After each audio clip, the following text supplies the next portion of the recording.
express. Tonight, a performance by Motley Crue.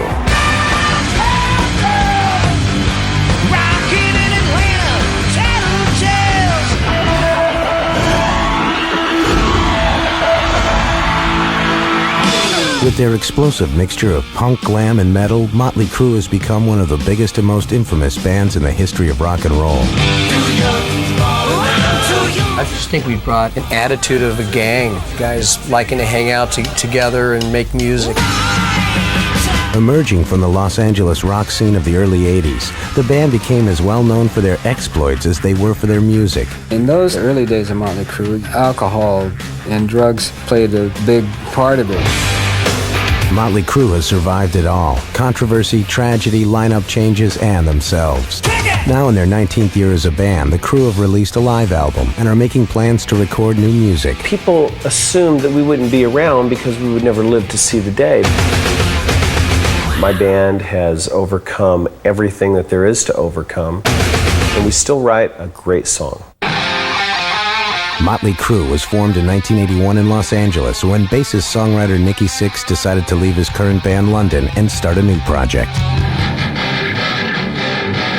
I needed 3 or 4 other guys like myself that had nothing to live for other than this band. I definitely found it. Nicky soon convinced 17-year-old drummer Tommy Lee to join him. The duo then set out to find a guitar player, answering an ad in a local paper. Loud-rooted, aggressive guitarist available. With the addition of Tommy's high school friend, singer Vince Neil, Motley Crue's lineup was set. Once the band began performing locally, they quickly made a name for themselves. Here's 4 guys in stiletto heels, a ton of makeup, looking very much unlike anything that they've probably seen. Major label interest soon surfaced, and the band released Too Fast for Love in 1982. By this point, Motley Crue had already settled into a rock and roll lifestyle.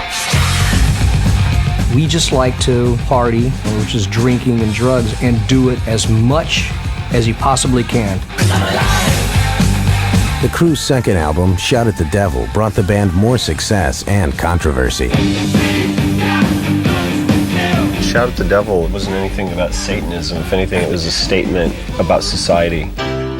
Motley Crue's decadence soon resulted in tragedy. In 1984, Vince Neil was driving under the influence when his car crashed, killing his passenger and friend, Razzle, from the band Hanoi Rocks. You know I'm a dreamer. There's a lot of therapists and a lot of crying. It's a hard thing, to be involved in something like that. A more somber Motley Crue released their Theater of Pain album in 1985.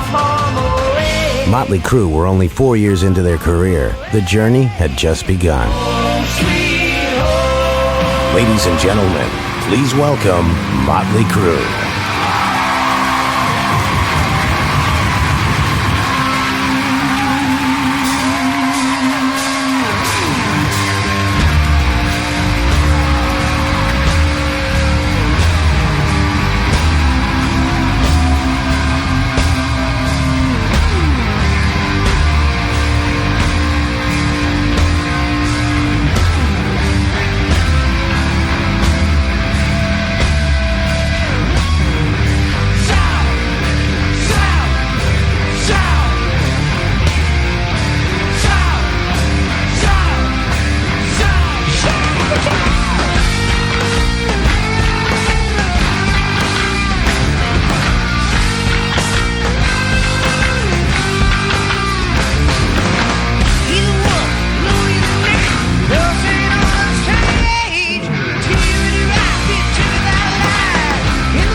Coming up, more from Motley Crue.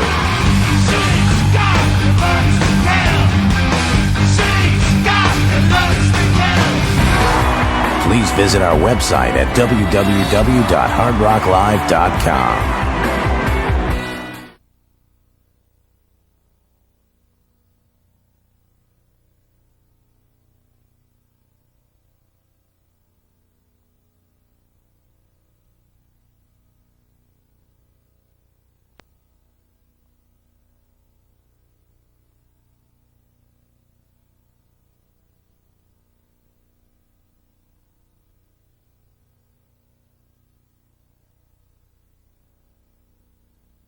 Hard Rock Live, presented by Blue from American Express, returns with Motley Crue. Are you ready? Let's give it to 'em, boy!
You know I'm a dreamer,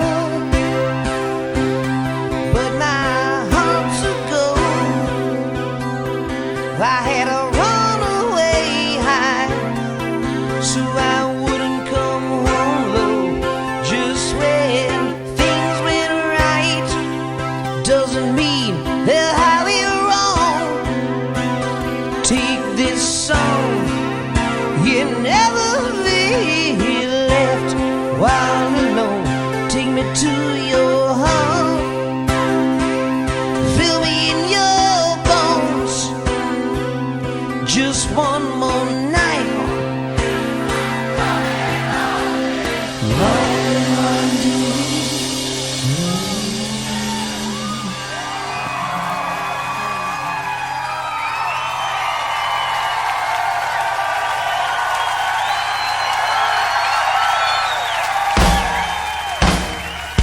I'm on the way.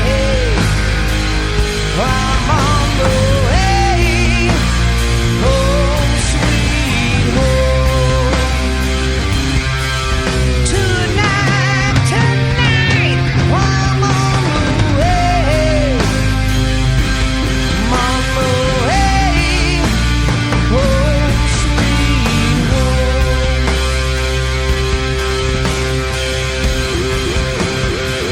You know that I've seen too many romantic dreams.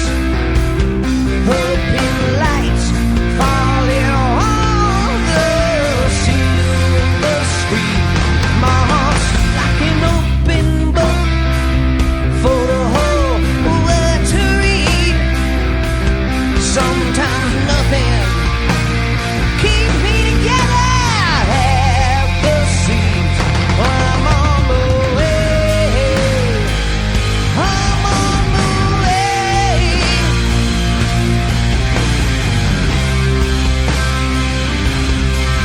Tonight, tonight, I'm on the way. I'm on the way. Home, sweet home.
Stay tuned for more Motley Crue on Hard Rock Live.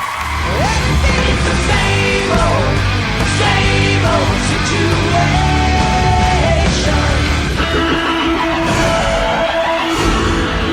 We're a hard rock, heavy metal band. That's what we are. We're not going to be anything else but that.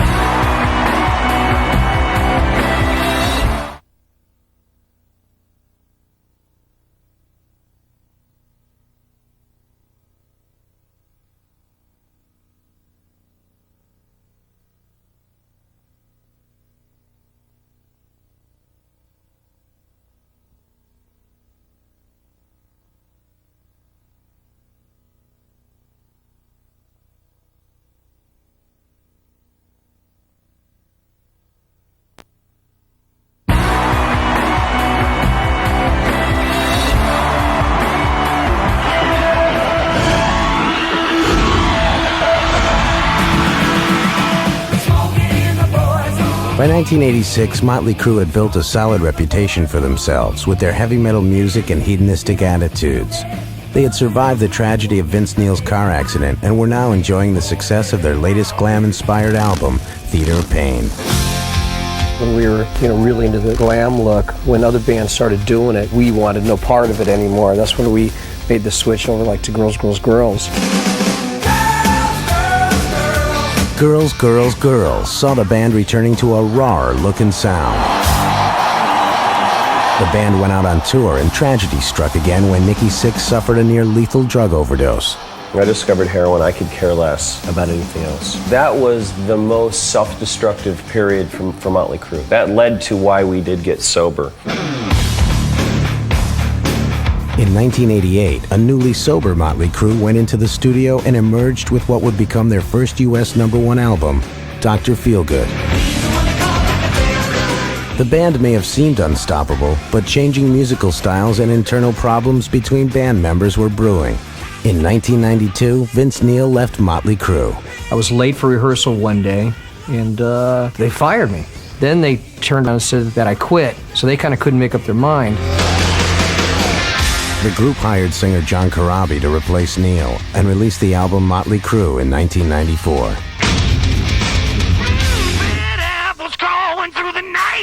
Without Neil as frontman, the Crue did not match their earlier success. Meanwhile, Tommy Lee was suffering his own problems outside of the band. He and wife Pamela Anderson had become prime targets for the tabloid press. A weekend wouldn't go by without me going out there confronting some dude hiding up in the trees with the long sports lens. Although the band had begun recording a new album with Corabi on vocals, they decided to abandon the project. Then, in January of 1997, Vince Neil rejoined Motley Crue.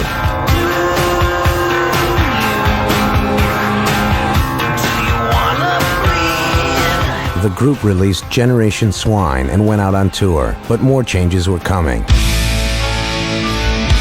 In 1999, Tommy Lee left the band to be with his family and work on a solo career. The Crue quickly recruited former Ozzy Osbourne drummer Randy Castillo. I think I fit right in. It's pretty I got all the tattoos and I got all the jewelry. In November of 1999, Motley Crue released their first live album, Entertainment or Death. It's the same old situation. Instead of being a concert, just one event, it's sort of lots of mini events. So it's kind of cool. It shows the evolution. Then the band set out to make new music together, the way they have been for the last 19 years. We're a hard rock, heavy metal band. That's what we are. We're not going to be anything else but that.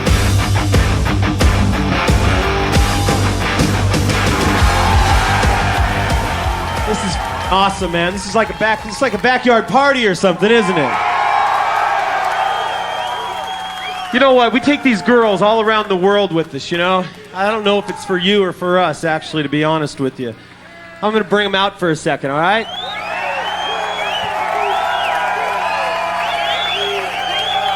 See, the reason for these girls is I need to explain to you what a love song is, and I think there's nobody better to explain it than these girls. There's a lot of people out there like Ricky and Martin. You guys are from New York, so I imagine you love his ass, don't you? The point is, when Motley Crue writes music, we don't sell out to trends. We don't do nothing, man. We don't kiss no ass. We never have and we never will.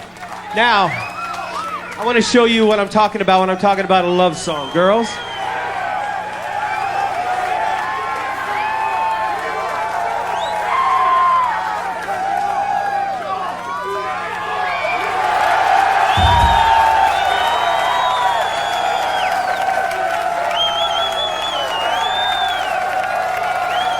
Oh yeah, this is a song about a lesbian, a love song, same old situation.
Stay tuned for more Motley Crue on Hard Rock Live, presented by Blue from American Express.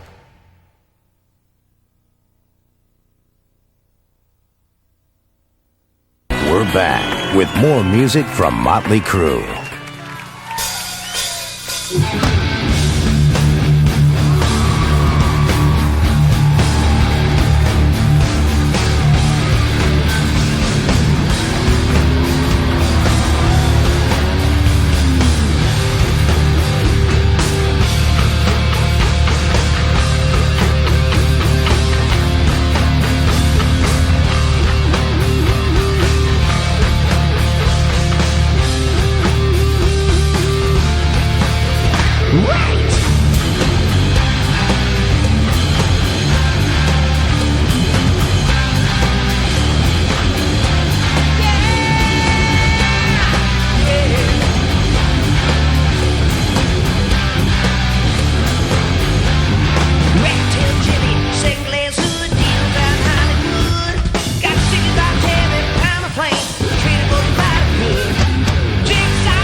Hard Rock Live will return with more music from Motley Crue.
Yeah.